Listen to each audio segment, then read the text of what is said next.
యేసుక్రీస్తు నామమున మీ అందరికీ నా వందనాలు. ఇదిన వాక్య నిమిత్తము అపోస్తలుల కార్యములు 26వ అధ్యాయం 29వ వచనం చదువుకుందాము. అందుకు పౌలు, సులభముగాను దుర్లభముగాను తమరు మాత్రం కాదు, నేను నా మాటలు వినిన వారందరూ ఈ బంధకములు తప్ప నా వలె ఉండినట్లు దేవుడు అనుగ్రహించును గాక అనేను. దేవునికి స్తోత్రం. హల్లెలూయా, హల్లెలూయా. క్రీస్తునందున్న ప్రియ సహోదరి సహోదరులారా, మన కోసం ప్రాణం పెట్టి తిరిగి లేచి పరలోకానికి ఆరోహణం వెళ్ళిపోయి తండ్రి కుడిపార్శ్వాన కూర్చొని మన కొరకు విజ్ఞాపన చేస్తూ త్వరగా మన కొరకు మనల్ని ఆయనతో పాటు తీసుకుని పోవడానికి రాబోతున్నటువంటి నజరేయుడైన యేసుక్రీస్తు దివ్యనామంలో మీ అందరికీ, ఆత్మీయ బంధువులైన మీ అందరికీ నా హృదయపు లోతులో నుంచి ప్రత్యేకమైన వందనాలు తెలియజేస్తున్నాను. మీ అమూల్యమైన సమయాన్ని మీరు కేటాయించబోతున్నందుకు ఈ ఛానల్లో, శాంతి టీవీలో ఆయన హెచ్చవలసి ఉన్నది అనేటువంటి కార్యక్రమం చూడడానికి మీరు కేటాయించిన సమయాన్ని బట్టి మీకు అభినందనలు తెలియజేస్తున్నాను, కృతజ్ఞతలు వ్యక్తం చేస్తున్నాను. మీరు ప్రతిరోజు ఇలా కార్యక్రమం టీవీ సెట్ల ద్వారా లేకపోతే యూట్యూబ్ ద్వారా చూడాల్సిందిగా మిమ్మల్ని ప్రేమపూర్వకంగా కోరుతున్నాను. ఏదైనా విషయాలు చెప్తే బాగుంటుంది, అపోస్తల కార్యములే ధ్యానాలు చేస్తుంటే ఎలాగా? అపోస్తల కార్యములు అనే బుక్ కొంతమందికి ఇంట్రెస్టింగ్గా ఉండకపోవచ్చు. యోహాను సువార్త నుంచి ప్రభు కృపను బట్టి 2020వ సంవత్సరం, 2021వ సంవత్సరం, 2022వ సంవత్సరం 3 సంవత్సరాలు యోహాను సువార్త 21 అధ్యాయాలు ఉన్న యోహాను సువార్తలోంచి కొన్ని విషయాలు మనం మాట్లాడుకున్నాం. సుమారు 1100 సందేశాలు అందులోంచి ఇవ్వడానికి ప్రభు సాయం చేశాడు. ఇప్పుడు మరలా పోయిన సంవత్సరం 2023వ సంవత్సరం ఆరంభించాను అపోస్తల కార్యములు. 24 ప్రభు చిత్తమైతే 25 3 సంవత్సరాలు 28 అధ్యాయాలు ఉన్నటువంటి అపోస్తల కార్యం అనగా కొత్త నిబంధనలు 2 పుస్తకాల్ని మనం ఇన్ని రోజులు స్టడీ చేస్తున్నాం. అంటే దేవుని వాక్యం ఎంత లోతైంది అని అర్థం చేసుకోండి.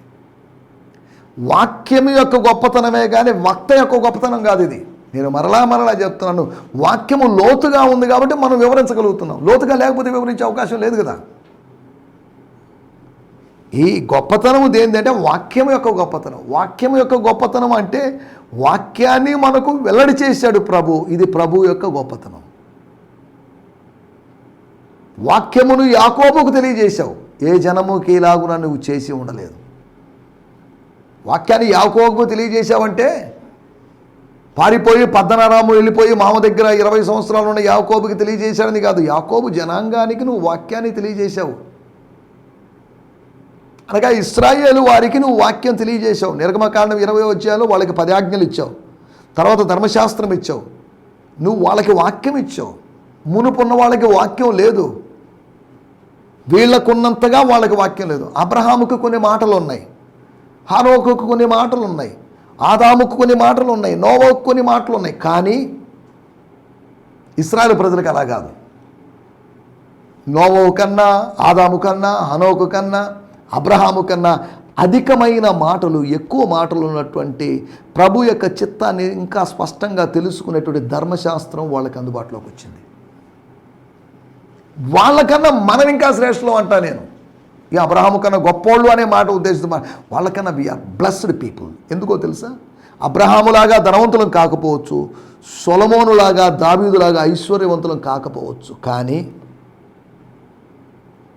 కేవలం పాత నిబంధన మాత్రమే ఉంది. మనకు కొత్త నిబంధన దొరికింది, వాక్యం దొరికింది మనకు.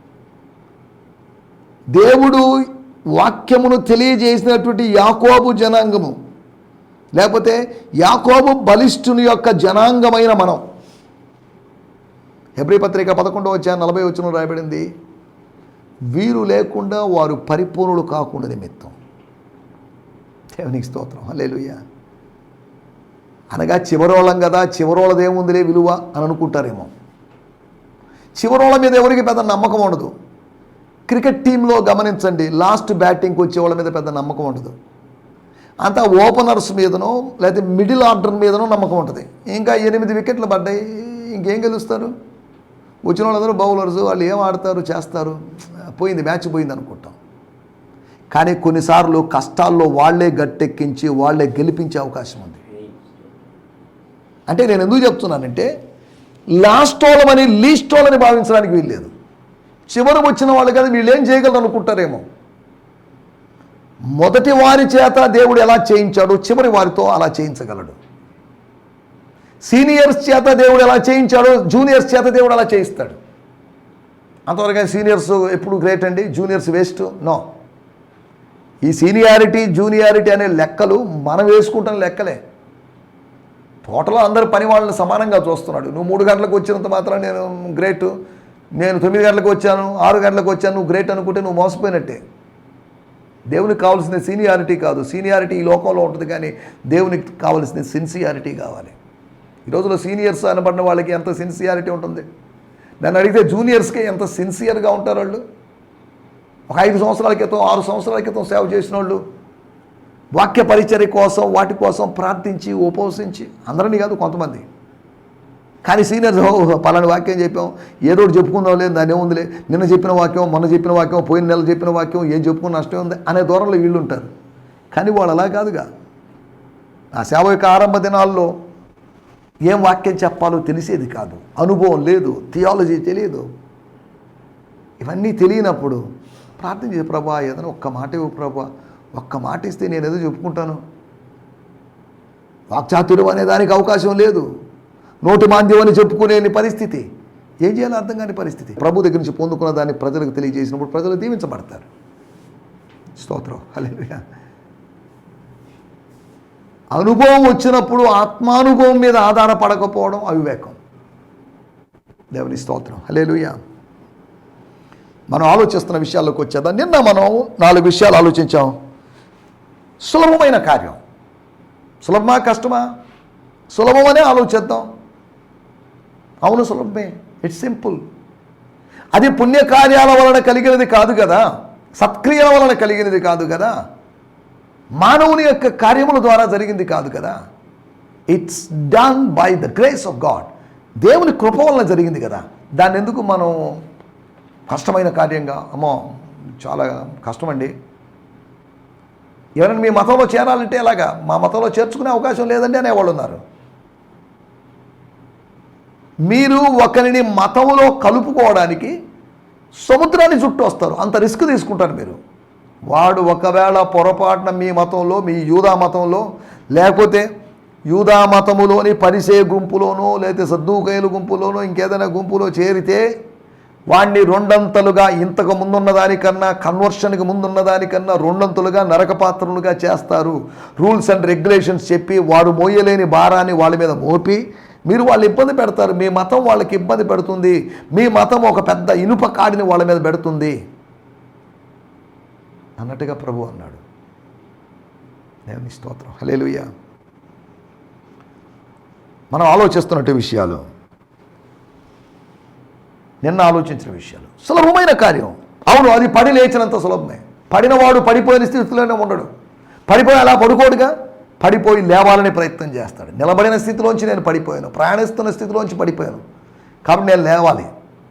నేను లేచి నిలబడినప్పుడు నన్ను ఎవరు ఏమనరు, కానీ నేను పడిపోయినప్పుడు పరిహసించి సానుభూతి చూపించేవాడు ఉన్నారు, సహాయపు హస్తాన్ని ఇచ్చేవాడు ఉన్నారు. అయినప్పటికీ కూడా ఈ వయసులో పడిపోయాడు, తొందరపడి నడిచాడు కాబట్టి, ఆవేశపడి వెళ్ళాడు కాబట్టి, దిక్కులు చూస్తూ వెళ్ళాడు కాబట్టి, ఏం జరిగిందో మరి పడిపోయాడు.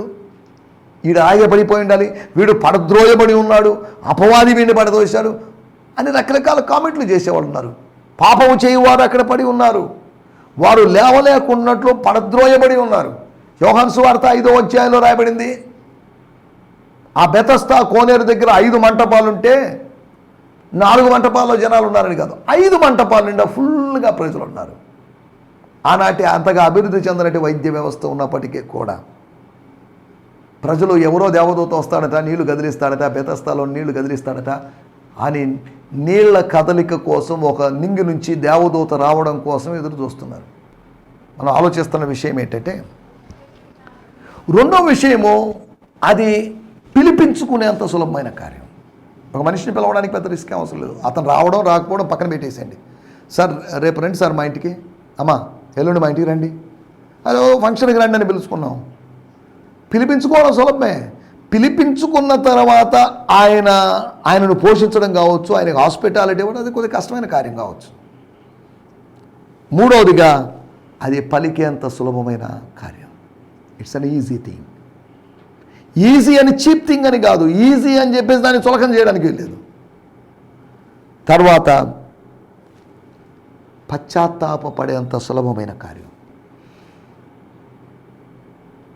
జైలు అధికారి క్రూరుడు కావచ్చు, కొద్దిగా మిలిటరీ వాళ్ళు లేకపోతే పోలీస్ డిపార్ట్మెంట్ వాళ్ళు కొద్దిగా కఠినంగా వ్యవహరిస్తారు, హార్డ్గా ఉంటారు.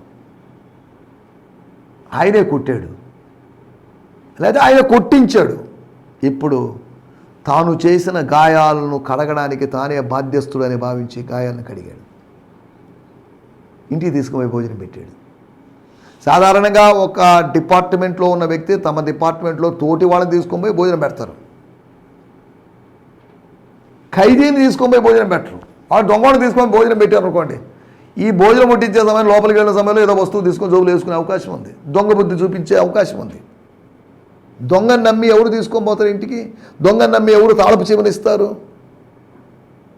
ఆ జైలు అధికారి నమ్మాడు. వీళ్ళిద్దరూ దీస్ 2 guys సూపర్. వీళ్ళు మామూలు వాళ్ళు కాదు, దొంగలు కాదు, వీళ్ళు మరణమునకైనను బంధకములకైనను వీళ్ళు యోగ్యులైన వాళ్ళు కాదు, అసలు వాళ్ళు అటువంటి తప్పేం చేయలేదు అని భావించి ఇంటికి తీసుకొని వెళ్ళి, బహుశా అతని భార్య షాక్ అయింది. ఏంటి తను తోటి స్టాఫ్ని కొలీగ్స్ని తీసుకొని రాకుండా ఖైదీలు ఇంటికి తీసుకొచ్చేదేంటి? దేవుని స్తోత్రం. వాళ్ళు మామూలు ఖైదీలేమో, మామూలు ఖైదీలుగా కనిపిస్తున్నారేమో, కానీ వాళ్ళు క్రీస్తు ఖైదీలు. దేవుని స్తోత్రం, హల్లెలూయా. మామూలు మనుషులాగా కనిపిస్తున్న అసలు దే వర్ లైక్ ఏంజల్స్, దేవదూతలు లాంటి వాళ్ళు. వాళ్ళు ట్రీట్మెంట్ ఇచ్చారు, వాళ్ళు బాప్తిజం తీసుకున్నారు, అది వేరే విషయం. దేవుని స్తోత్రం, హల్లెలూయా. సులభమైన కార్యం. మతాలు చెప్తున్నామో చాలా కష్టం, ఇది పరిశుద్ధంగా జీవించడం చాలా కష్టం. అవును కష్టమే, కానీ ప్రభు కృప ఉంటే మనం సునాయాసంగా చేయొచ్చు. నీదు సహాయం వలన నేను సైన్యమును ఎదిరింతును. సైన్యమును ఎదిరించడం అంటే కష్టం, ఒక సైనికుని ఎదిరించడమే కష్టం. అటువంటిది ఒక సైన్యాన్ని ఎదిరించే శక్తి సృష్టికర్త దగ్గర నుంచి మనకు వస్తుంది. దేవుని స్తోత్రం, హల్లెలూయా. సులభమైన కార్యంగా కనిపించినప్పటికీ అది స్వర్గం అనుమతించిన కార్యం, రక్షణ కార్యం. అయ్యగారు మీరు సులభంగానో లేదా కష్టంగానో అంటున్నారు. బహుశా పౌలు కాస్త చిరునవ్వుతో మాట్లాడచ్చు. ఏంటిది ఎలా మాట్లాడుతున్నాడు, ఎంత సిల్లీగా మాట్లాడేడుతున్నావు. నేను నమ్ముకుంటాను, నాకు ఇంకా టైం ఉంది అని కాకుండా తానేదో మత మార్పిడి కోసం, అలాగైతే అగ్రిప్పా విషయంలో ప్రయత్నం చేసిన వాడు ఫేస్తు విషయంలో పౌలు గారు ఎందుకు ప్రయత్నం చేయలేకపోయాడు? కన్వర్షన్ కోసం ఎవరు ప్రయత్నం చేయడం లేదు. ఈ కన్వర్ట్ అయిన వాళ్ళు అనబడిన వాళ్ళని క్రీస్తు యొక్క ఇమేజ్లోకి మార్చడానికి ప్రయత్నం చేస్తున్నాం. ఈ కార్యక్రమం ఎవరో నాన్ క్రిస్టియన్స్ యొక్క కన్వర్షన్ కోసం కాదు, హిందువుల యొక్క మత మార్పిడి కోసం కాదు, లేకపోతే ముస్లిం సోదరుల యొక్క మత మార్పిడి కోసం కాదు. మత మార్పిడి అనేదాన్ని మేము వ్యతిరేకిస్తున్నాం. మనసు మారాలి, అంతరే జీవితం మారాలి, జీవితం ప్రవర్తన మారాలి అంతవరకే. కానీ మతం మార్చుకుంటే మాత్రం ప్రతి మతంలో మంచోళ్ళు ఉన్నారు, చెడ్డోళ్ళు ఉన్నారు. క్రైస్తవులో 100% మంచోళ్ళు ఏం కాదు, ఇంట్లో కూడా ప్రతి దాంట్లో మంచి చెడు ఉంటారు. కానీ మంచివాడు మంచివాడిగా, నీతిమంతుడుగానే ఉండనేమో, పవిత్రుడుగానే ఉండనేమో అన్నట్లుగా, అలాగైతే పాపిగానే ఉండనేమో. అది బైబిల్ చెప్తున్నటువంటి విషయాలు. మనం ఆలోచిస్తున్న విషయం సులభమైన కార్యంగా కనిపించినటువంటి స్వర్గపు కార్యం. ఇంతే కదా, ఒకడికి సులభమైన కార్యంగా అనిపించింది. ఏంటంటే అతను తల మీద చేపట్టలేదు, నూనె రాయలేదు, ఇంకేం లేకుండా పోయేసి 7 సార్లు మునగమన్నాడు. ఏంటిది? కొద్దిగా ఆవేశపడ్డాడు. ఆవేశపడితే అనర్థం జరిగేది నీకే, ఆవేశపడితే ఆశీర్వాదం మిస్ అయ్యేది నీకే నాయనా అని ఒక పెద్ద ఆయన, లేకపోతే ఒక పెద్ద వ్యక్తి చెప్పినమాట. ఎందుకు సార్ అయ్యగారు, ఎందుకు మీరు కోపడతారు? ఆయన ఏమన్నాడు, ఇంకేదైనా కఠినమైన చెప్తే నువ్వు చేయవా? 700 సార్లు మునగమంటేనో 70 సార్లు మునగమంటే మునగవా? ఇప్పుడు ఎందుకు 7 సార్లు మునగమన్నాడుగా యోర్దాను నదిలో. మన నదుల సంగతి పక్కన పెట్టేద్దాం. ఒకవేళ నువ్వు ఫర్ఫర్లోనో అబానా నదిలోనో 7 సార్లు మునిగితే నీ రోగం పోదుగా. ఇంతకుముందు చాలాసార్లు మునిగినోడివే కదా ఆ నదుల్లో, నీకేం జరగలేదే. ఇప్పుడు ప్రవక్త చెప్పిన మాటను మనం చేయాలి. ప్రవక్త మాట విననివాడు ప్రజలలో ఉండకుండా కొట్టివేయబడతాడని లేఖనాల్లో రాయబడింది. సరే, వాటన్నిటిలోకి వెళ్ళడం లేదు. సులభమైన కార్యంగా కనిపించినటువంటి కార్యం మన జీవితంలో, నా జీవితంలో జరిగింది. రక్షణ కార్యం జరిగింది. అది సత్క్రియల వలన జరిగింది కాదు, ఇది క్రియల వలన కలిగింది కాదు, ఇది దేవుని వరమే. దేవుని స్తోత్రం, హల్లెలూయా. రండి, మనకు సమయం కొద్దిగా ఉంది కనుక మనం లేఖనాల్లోంచి కొన్ని విషయాలు ఆలోచిద్దాం. అపోస్తల కార్యములు 26వ అధ్యాయం 29వ వచనం.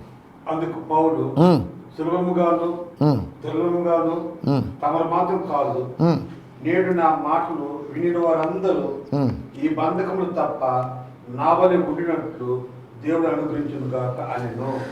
Paul replied, I pray to God that both of you, for both you and those here listening to me would one day become the same as I am, except, of course, without these chains.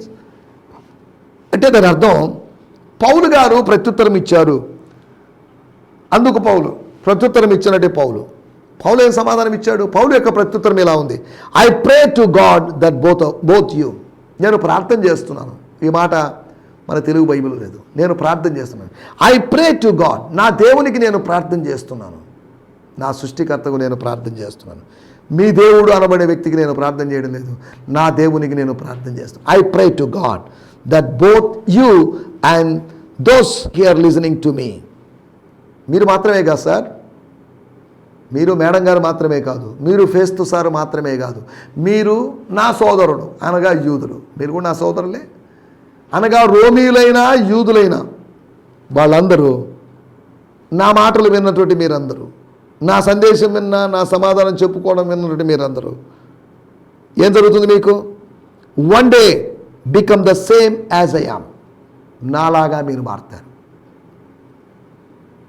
నాలాగా మీలో పరివర్తన వస్తుంది. నాలాగా మీరు, అంటే మీరందరూ పౌలులాగా మారుతారని కాదు, ఇంచుమించు నాలాగా, నా యొక్క ఆశయాలు నేను పరిచయం చేస్తున్నట్లుగా మీరు మారుతారు.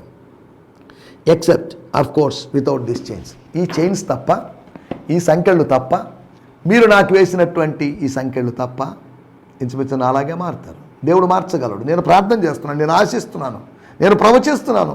I desire, I declare that you people should become like me. నేను మీలాగా మారాలని నేను అనుకోవడం లేదు. నేను అగ్రిపా రాజాలాగా మారాలనుకోవడం లేదు. నేను ఫేస్తు గారిలాగా మారాలనుకోవడం లేదు. నేను ఆల్రెడీ క్రీస్తుని పోలి ఉన్నాను, క్రీస్తుని పోలి నడుచుకుంటున్నాను. నాలో ఒక రూపాంతరం జరిగింది. ఇక మీదట నా మనసు మారి నేను రూపాంతరము పొందుతున్నాను. రూపాంతరం జరుగుతుంది. మీరు నాలాగా మారాలి. మీరు మీలాగే ఉండాలి, నేను నాలాగే ఉండాలని కాదు. నేను క్రీస్తులాగా మారాను కాబట్టి మీరు నాలాగా, అనగా క్రీస్తులాగా. నాలాగా అంటే క్రీస్తులాగా అంటే దాని అర్థం ఆయన అంటే క్రీస్తు అని కాదు. దాని అర్థం మీరు నా వలే ఉండునట్లు. చదువుకుందాం ఈ వాక్య భాగాన్ని వాడుక భాషలో. పౌలు, సులభము కష్టము మీరే కాదు, ఈరోజు నా మాటలు వింటున్న ప్రతి ఒక్కడు ఈ సంఖ్యలు తప్ప మిగిలిన వాటిలో నా వలే కావాలని దేవుడిని ప్రార్థిస్తున్నాను. నా వలే కావాలనని దేవునికి. నన్ను మార్చిన దేవా వీళ్ళని కూడా మార్చు. నన్ను మార్చిన దేవా అగ్రిపాని మార్చు. నన్ను మార్చిన దేవా ఫేస్తును మార్చు. నన్ను మార్చిన దేవా బెర్నీస్ని మార్చు. మౌను మనల్ని మార్చిన దేవుడు అనేక మందిని మార్చగలడు. నిన్ను మార్చిన వాడు నీ ఊరి వాళ్ళందరినీ మార్చగలడు. నీ కుటుంబస్తులను మార్చగలడు. ఒక సమరయ స్త్రీని మార్చిన దేవుడు సమరయ పట్టణాన్ని, ఆ ఊరు ప్రదేశాన్ని మొత్తాన్ని మార్చేశాడు. దేవుని స్తోత్రం, హల్లెలూయా. మనం ఆలోచిస్తున్నటువంటి విషయాలు, ఒక రూపాంతరం, ఒక ట్రాన్స్ఫిగరేషన్, ఒక ట్రాన్స్ఫార్మేషన్. ఎలాగా? మీరు నాలాగా మారాలంటే ఎలాగా? నాలాగా పొట్టిగా మారాలి, నాలాగా బట్టతల ఉన్నట్టు, నాలాగా దుడ్డికాళ్ళు ఉన్నట్టు కాను. భౌతికంగా నాలాగా మీరు మారాలని కాదు పౌలు చెప్పింది. ఆత్మ సంబంధంగా మీరు నాలాగా మారాలి. ఎలాగా? ఒకటి, నంబర్ 1, అపోస్తల కార్యములు 26వ అధ్యాయం 16, 18 కలిసి ఉన్నాయి కనుక పెద్ద వాక్యాలు కనుక నేను చదవడం లేదు. అక్కడ రాయబడిన విషయం మొట్టమొదటిగా, దేవుడు చేసిన వాగ్దానం, అన్ని జనుల వలన నీకు హాని కలగకుండా నేను కాపాడేదను. నాలాగా మీరు కాపాడబడాలి. You people should be protected as I was protected by the Lord. ఒకటి, సంరక్షించబడడంలో మీరు నాలాగా మారాలి. నా రూపానికి సమరూపం కలిగినట్టు వాళ్ళుగా మారాలి. నా సారూప్యంలోకి రావాలి. సంరక్షించబడడంలో, in protecting you people should become like me. రెండో విషయాన్ని నేను మీకు జ్ఞాపకం చేస్తాను. ఇదే 26వ అధ్యాయము 16 నుంచి 18 వచనాల్లో ఉన్న భాగం మనం చదవడం లేదు. అక్కడ రాయబడింది, పరిశుద్ధ ఇంకా నా యందలి విశ్వాసము చేత పాప క్షమాపణను. రెండోది నేను పాప క్షమాపణ పొందుకున్నానండి, మీరు కూడా పొందుకోవాలి. మీకు లేదు ఇప్పుడు పాప క్షమాపణ, విమోచన అనగా పాప క్షమాపణ, అది మీకు లేదు. యెహోవా యందు భయభక్తులు నిలుపునట్లు, జనులు ఆయన యందు భయభక్తులు నిలుపునట్లు యెహోవా యొద్ద క్షమాపణ దొరుకును. క్షమాపణ 130 కీర్తనలో చెప్పండి మాట, క్షమాపణ దొరుకును. క్షమాపణ దొరకాలి, క్షమాపణ కావాలి, మనం క్షమించబడాలి. మనం క్షమించబడి అపరాధ భావం నుంచి మనం విముక్తులం కావాలి. ఆ గిల్టీనెస్లోంచి మనం బయటికి రావాలి. అరే నేను తప్పు చేశానే, అయ్యో చేయకుండా ఉండాల్సిందే, ఇక ముందుగా చేసే అవకాశం ఉంది కదా, నా స్వభావం ఏది కదా, నేను చేసే అవకాశం ఉంది కదా అని అనుకుంటూ ఉన్నావేమో. స్తోత్రం. ఒక గిల్టీనెస్ నుంచి, అపరాధ భావం నిమిత్తమై అపరాధ పరిహారార్థ బలి చేసినటువంటి దేవుడు, దహన బలిని చేసిన దేవుడు, నాకు దైవత్వాన్ని ఇవ్వడం కోసమని తన దహన బలి అని దేవుడు, దహన బలి అయిన గొర్రె పిల్ల లాంటి దేవుడు. దేవునికి స్తోత్రం. హల్లెలూయా. ఒకటి, సంరక్షించబడ్డంలో మీరు నాలాగా మారాలండి. మీకు రోమన్ సెక్యూరిటీ ఉంది, గార్డ్లు సోల్జర్స్ యొక్క సెక్యూరిటీ ఉంది. నాకు అవేం లేదు, కానీ నేను ఐఎమ్ ఎంజాయింగ్ ద ప్రొటెక్షన్, ప్రభు యొక్క పరిరక్షణను నేను అనుభవిస్తున్నాను. అలాగే మీరు అనుభవించాలి. రెండవదిగా మీరు స్వర్గ క్షమాపణను అనుభవించాలి. You should enjoy the sweetness or the beauty of the forgiveness. Enjoy చేయాలి దీన్ని. ప్రభు నన్ను క్షమించాడు, క్షమించాలని అనుకున్నాను కానీ క్షమించేశాడు. ప్రతివాడు అనుకుంటాడు క్షమించడని. ఒకవేళ ఆ ఇంటికి వెళ్తే తండ్రి నన్ను మరలా స్వీకరిస్తాడో లేదా, మరి ఇన్ని లక్షల ఆస్తిని పాడు చేశానే తిడతా ఉంటాడేమో. అయినా అలా పాడు చేయకుండా ఉండాల్సింది, వేశ్యలతో తినివేయకుండా ఉండాల్సింది, స్త్రీలతోనో పురుషులతోనో, లేకపోతే చెడు వేశ్యలు అంటాము చెడ్డ ప్రజలు అనే ఉద్దేశంతో వాడితో నేను పాడు చేశానే, నా షేర్ మొత్తం పోయింది. ఇప్పుడు నా దగ్గర డబ్బులు లేవు, సింగిల్ ఎన్పీ లేదు, ₹1 లేదు, $1 లేదు. I become a pauper. పుత్రుడు పరమ దరిద్రుడిగా మారాడు. నీ పోగొట్టుకొని నాకు ఎవరిస్తారు, ఉద్యోగం ఎవరిస్తారు, నాకు భోజనం ఎవరిస్తారు. I lost everything. చూసారా, ఓ పశ్చాత్తాపం. రెండోది, స్వర్గ క్షమాపణ పొందాలి. నాలాగా నేను క్షమించబడినట్లు మీకు బలులు ఉండొచ్చు, గొర్రెల యొక్క, మేకల యొక్క, పొట్టేళ్ళ యొక్క. ఈ రక్తము పాపమును క్షమించడం, తీసివేయడం అసాధ్యం అండి. నేను ఇలా క్షమించబడ్డాను అనుకుంటున్నాను, నా పాపాలు రాశిగా పేర్కోబడ్డాయి. కానీ యేసు ప్రభు దగ్గరికి వచ్చి, నేను దమస్కు మార్గంలో వచ్చి దర్శించబడి ఆ తిన్నని అనబడిన వీధిలో యూదా అని వాడి ఇంట్లో పశ్చాత్తాపడినప్పుడు నాకు పాపక్షమాపణ దొరికింది. పాపక్షమాపణ దొరికింది మనకు. స్తోత్రం. పాపాలు క్షమించబడ్డంలో నా మాదిరిని మీరు అనుసరించాలి. స్తోత్రం. హల్లెలూయా. ఒకటి సంరక్షించబడ్డంలో, రెండోది స్వర్గ క్షమాపణ పొందడంలో. మూడో విషయం అదే 26వ అధ్యాయం 16 నుంచి 18 వచనాల వరకు అక్కడ రాయబడిన మాట, పరిశుద్ధపరచబడిన వారిలో స్వాస్థ్యమును పొందినట్లు వారి కనులు తెరవాలి. నీ కనులు తెరవబడ్డాయి కాబట్టి వారి కనులు తెరుస్తావు. నా కనులు తెరవబడ్డాయి. నీ కనులు తెరవబడ్డాయా? ఏదని బాగానే చూస్తున్నాం కదండి. కనులు తెరవబడ్డం అంటే ఏంటి? మీరు అడగచ్చు. ఎఫెసీ పత్రిక 1వ అధ్యాయంలో రాయబడింది, మీ మనోనేత్రములు వెలిగించబడినందున. మనోనేత్రాలు వెలిగించబడాలి. దేవుని స్తోత్రం. హల్లెలూయా. మూడో విషయం, స్వాస్థ్యాన్ని పొందడంలో. స్వాస్థ్యం నేను పొందాను, స్వాస్థ్యాన్ని గురించి ఒక అవగాహన నాకుంది, స్వాస్థ్యం కోసం తప్పిస్తున్నాను, నేను దానికి వారసుని కావాలని, నా మరణం తర్వాత అక్కడ ప్రవేశించాలని, అక్కడ ఉండాలని. ఐగుప్తులో ఉండి వాగ్దాన దేశం కోసం వీక్షించినట్లు, అరణ్య యాత్రలో ఉండి వాగ్దాన దేశం కోసం ఎదురు చూసినట్లు. స్తోత్రం. మనం ఎదురు చూస్తున్నాం ఒక స్వాస్థ్యం కోసం. స్వాస్థ్యము దొరికినట్లు. మీకు స్వాస్థ్యం ఉంది, మీ పితరుల ద్వారా, మీ తండ్రుల ద్వారా మీకు వచ్చిన ఆస్తిపాస్తులు ఉన్నాయి, పొలాలు ఉన్నాయి, ఇల్లు ఉన్నాయి, అవన్నీ ఓకే. వాటిని గురించి నేను మాట్లాడటం లేదు. ఈ కార్యక్రమం చూస్తున్న వాళ్ళు మాకు వారసత్వం ఉందండి, మాకు స్వాస్థ్యం ఉంది. మీ తండ్రులు సంపాదించింది మీరు అనుభవించాలి, అనుభవిస్తున్నారు. దాని గురించి కాదు, కానీ పరలోకపు తండ్రి ద్వారా ఆయన కుమారులుగా మారిన తర్వాత ఆయన మనకు అనుగ్రహించేటువంటి మీరు పిల్లలైతే వారసులు అని రోమాపత్రిక 8వ అధ్యాయంలో చెప్పినట్లుగా మనం వారసులుగా మారాలి. స్వాస్థ్యపు అనుభవం మనకు రావాలి. 4వ విషయం నేను చెప్పి ముగిస్తాను. 26వ అధ్యాయం 22వ వచనం.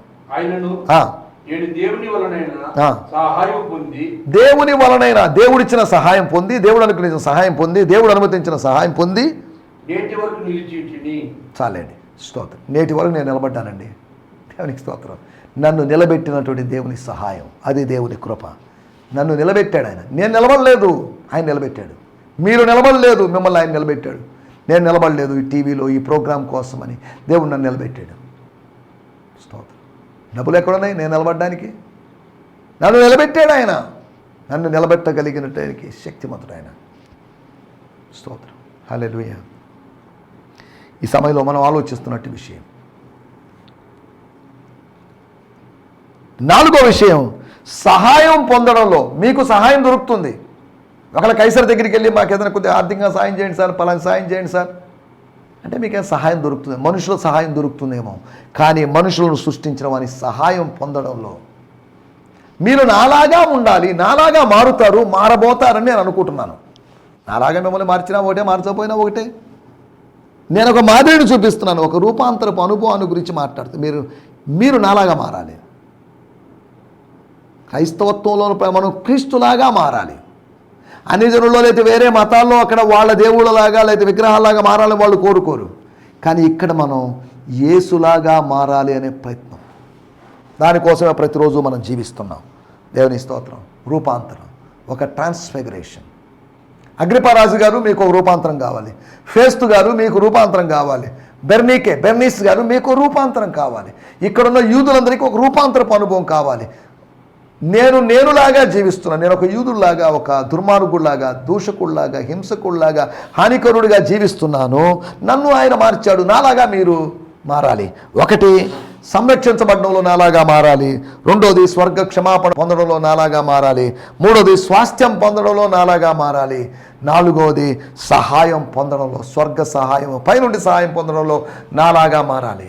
మనం ఒక మాదిరిలాగా, ఓ మాదిరి కలిగి, లేకపోతే పౌలులాగా మారమని కాదు, ప్రభువులాగా మారడానికి, ప్రభు యొక్క రూపానికి సమరూపం కలిగిన రూపంగా మనం రావడానికి ప్రభు మనకు సహాయం చేయనుగాక.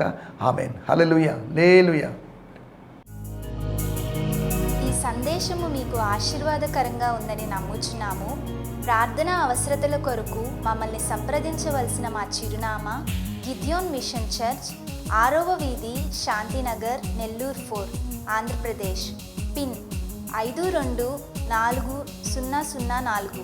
మా ఫోన్ నంబర్లు 7036443613 మరి ఒక నంబర్ 9392293010. మా ఈమెయిల్ ఐడి gfihmi2015@gmail.com. దేవుడు మిమ్మును ఆశీర్వదించునుగాక. ఆమేన్.